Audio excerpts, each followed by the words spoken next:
Oi, gente, bom dia! E é um excelente dia, porque ontem Donald Trump foi condenado por crimes nesse caso, relacionados a tentar abafar um caso de um escândalo sexual envolvendo a Stormy Daniels. Lembra daquela atriz pornô? Pois é.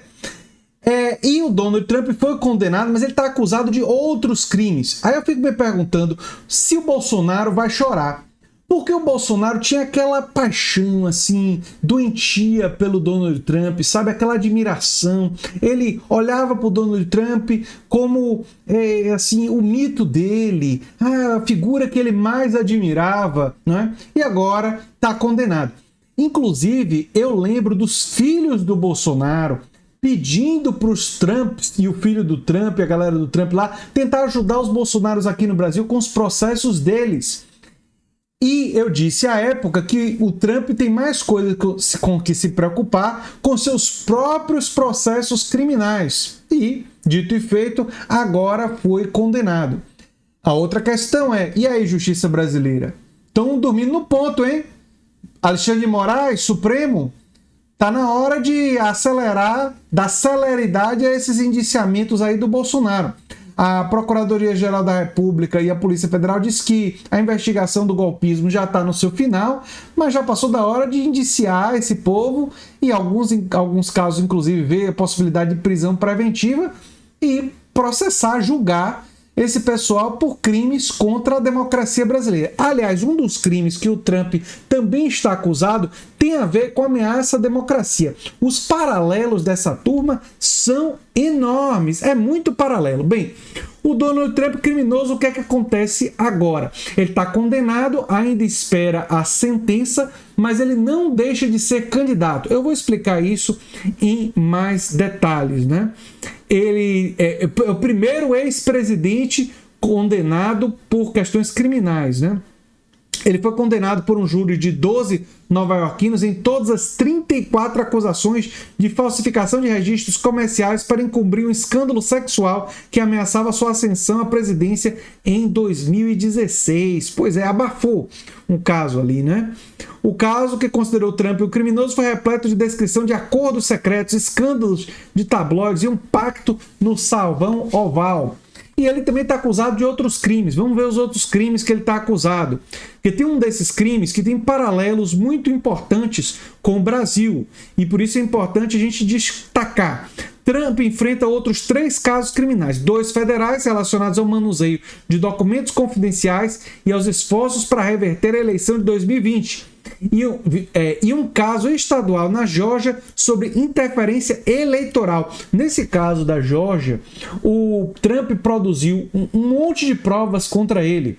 Aliás, lembra muito um certo político e seus aliados aqui no Brasil, né, que produzem assim uma profusão de provas, né? Tipo Anderson Torres, que deixou em casa uma cópia da minuta golpista, tipo Mauro Cid, que deixou no celular todas aquelas provas que foram encontradas pela Polícia Federal, tipo o Trump, que disse que em 1964 poderia voltar a acontecer e fez aquela reunião com os generais, imaginando que os generais não iriam dedurar ele, entregar ele, mas 2 dos generais já confirmaram, né?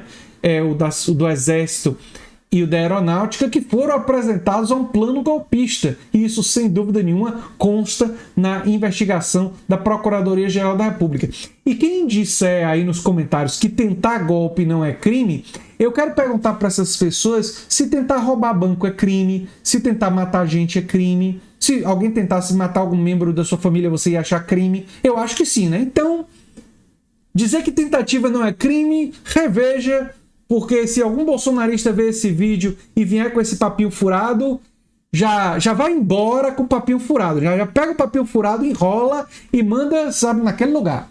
Mas voltando para a questão, é importante entender que o Donald Trump, ele não deixou automaticamente de ser candidato, não é?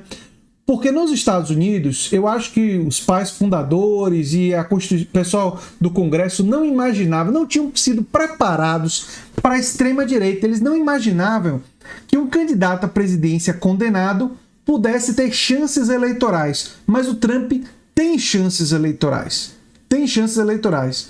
Assim como o Bolsonaro chegou no segundo turno depois de tudo que ele fez durante a pandemia, que é um absurdo, mas aconteceu. Claro que no caso do Bolsonaro, teve muito uso de dinheiro público para fazer isso acontecer. A gente lembra, né? A PEC Kamikaze, toda aquela jogada que ele fez. Mas aí muitas pessoas podem estar se perguntando, imagino que nos comentários alguém vai perguntar, mas André, como é que pode ele condenado, o Trump condenado, como é que pode ele ainda estar concorrendo e ter chance? Lá não tem a lei da ficha limpa. Essa é a primeira coisa. Então ele pode continuar na corrida presidencial. E a segunda coisa é que, mesmo ele condenado, ele não está automaticamente fora da disputa, mesmo que seja preso. Mesmo que seja preso, ele não está automaticamente fora da disputa. E tem chances, embora, claro, a condenação prejudique as chances dele, ainda bem, mas ele tem chances porque o Biden está com uma péssima popularidade. E por que o Biden está com uma péssima popularidade? Um dos motivos é o apoio que o Biden deu irrestrito às ações absurdas de Israel na faixa de Gaza. Aí sempre tem gente nos comentários que faz assim, mas André, o pessoal que vai para os protestos contra o Biden com relação a essa atitude nunca vai votar no Trump, então isso não vai prejudicar o Biden. Aí é uma questão de entender a eleição dos Estados Unidos. A eleição dos Estados Unidos, voto é facultativo. Parte do apoio aos democratas está nas universidades e nos jovens. Se muita gente jovem que considera um absurdo esse apoio acrítico do Biden a Israel, essas pessoas podem simplesmente ficar em casa ou votar em candidatos sem expressão ou sem grande chance, como a Jill Stein ou Cornel West. Pessoas, inclusive, com as quais eu tenho muito mais identidade, tenho muito mais concordância, mas que não têm chances eleitorais reais, especialmente porque nos Estados Unidos não tem segundo turno. E basicamente é um sistema bipartidário, porque os outros partidos têm uma série de dificuldades institucionais que impedem eles de concorrer com chances, né? A suposta maior democracia do mundo tem essa estrutura profundamente oligárquica e autoritária. Pois é, em termos de sistema político, por incrível que pareça, o nosso, com todos os defeitos e problemas, que são vários, é melhor do que o americano. Porque ao ter segundo turno viabiliza candidaturas, digamos assim, menores a terem uma certa projeção, e é um sistema que também viabiliza múltiplos partidos, não tem tanta dificuldade institucional com partidos menores passarem a crescer. Enfim, então é isso que mantém o Trump na disputa. Agora, vamos falar com o judiciário brasileiro. Diante de tantos crimes que o Bolsonaro cometeu contra a democracia brasileira e os crimes da pandemia tipificados na CPI da pandemia, eu acho que não é nada demais pedir que haja um pouco maior de celeridade nos processos, respeitando o devido processo legal. Ninguém está defendendo atropelamento da justiça aqui, não. Mas seria de bom tom, seria adequado, né, que esses processos tivessem um pouco mais de celeridade pela importância deles, pela gravidade daquilo que os acusados aparentemente fizeram. Aliás, a gente tem certeza que eles fizeram, porque as evidências são assim contundentes, né? Mas, enfim, antes de condenar, tem que ter o devido processo legal e cabe à justiça condenar, não a cidadãos, né? Mas a gente, observando as evidências, chega a conclusões contundentes da responsabilidade dessas pessoas, né? E seria muito bom que figuras da extrema-direita, não só o Trump condenado nos Estados Unidos, mas Bolsonaro e seus aliados também fossem condenados no Brasil, né? Também respondesse pelos crimes para os quais as evidências são abundantes no nosso país.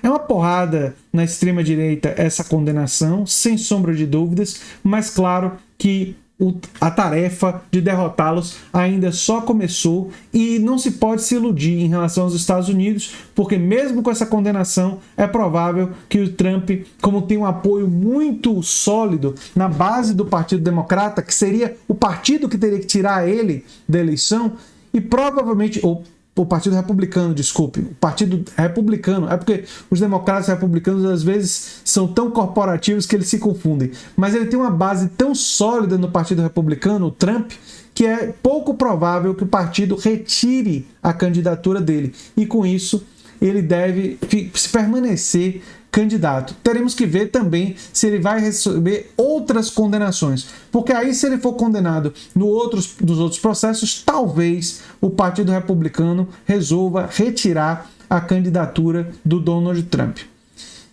E esperamos que a justiça brasileira veja isso como inspiração para também fazer justiça no Brasil. Eu sou André Teixeira Jacobino, no canal Nova Máquina do Tempo, e se você gosta do que a gente faz, se inscreve, dá um like, compartilha, quem sabe vira membro ou apoiador. Um abração e até o próximo vídeo.